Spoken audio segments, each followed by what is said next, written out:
Dahan-dahan. Sandali, anak. Angela, pwede ba tayo mag-usap-usap sandali?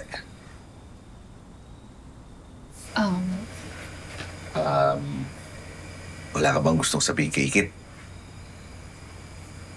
I don't understand po, Tito. What do you mean? Kasi nasabi na sa akin ni Gemma Lu yung buong pangyayari. At nasabi rin niya sa akin na kaya nadisgrasya si Ikit dahil sinasaway kanya dun sa delikatong parte ng bundok.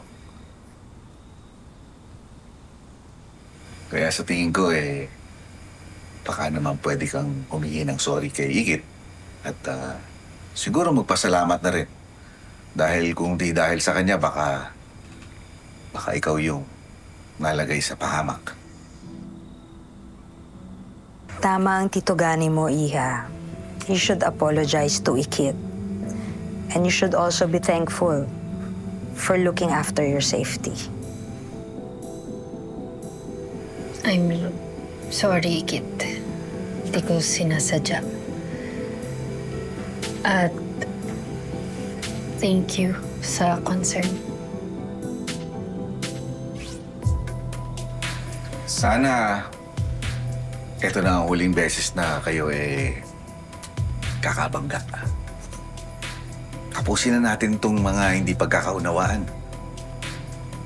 Baka pwedeng subukan naman natin maging isang pamilya. Alam kong marami pang kailangan i-adjust. Pero bakit hindi? Subukan natin. Ano palagay niyo? Of course, mahal. Yun din naman yung gusto ko. Yung one happy family tayo.